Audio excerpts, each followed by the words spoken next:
We're here at Bonneville with Nick Genet, and please introduce your family member here. This is Jean-Paul Genet. He's my uncle. He also introduced me to motorcycles when I was 9 years old. I rode on the back of his Moto Guzzi 1000 in Virginia.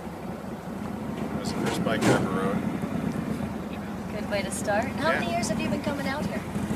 Coming out to Bonneville for 5 years. One of the years was a total rain out for all of us.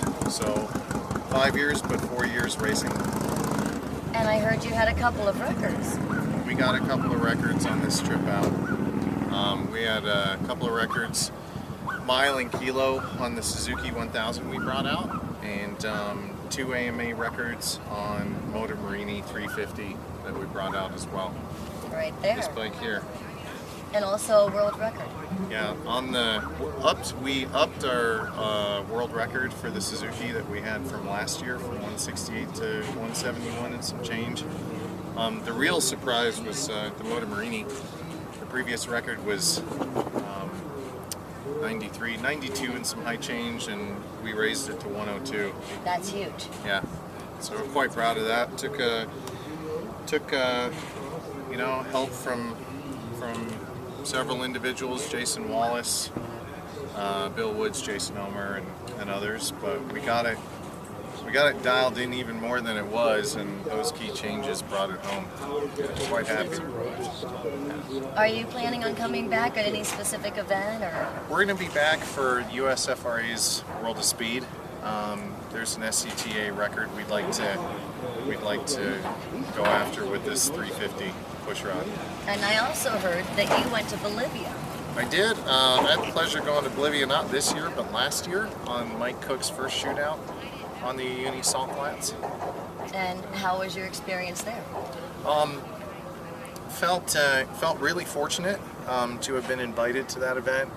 I'd have to say that the experience was one of the most incredible experiences in land speed racing that I've had. It's up there. It's probably up there with the top 3. We're fairly new to land speed racing, so to be able to share time and share the race course with Al Lamb, Ralph Hudson,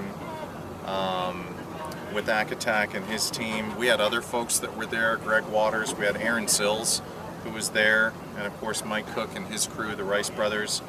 So it was myself and Mike Salambini and his uncle John Salambini.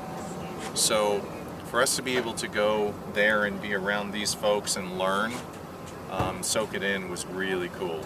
It definitely benefited us. Plus the record was really good. Yeah, yeah, we were able to bring home a record on the Aprilia, naturally aspirated Aprilia, and then of course we added nitrous as well. But to be able to take that machine and run it there was a good thing.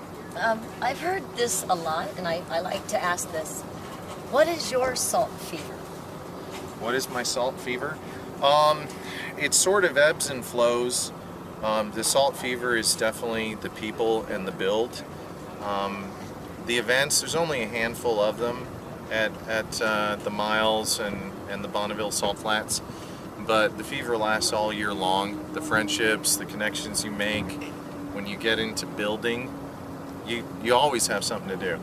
You're able in the garage. I'm never for want of something to do in the garage, and a friend to call up or a fellow racer. The fever is just constant. It comes to a pitch out here, but it's always there. We can't wait to have you come back. It's been a pleasure. Thank you much for your time, and we'll see you again at Bonneville. All right, thank you. Right on.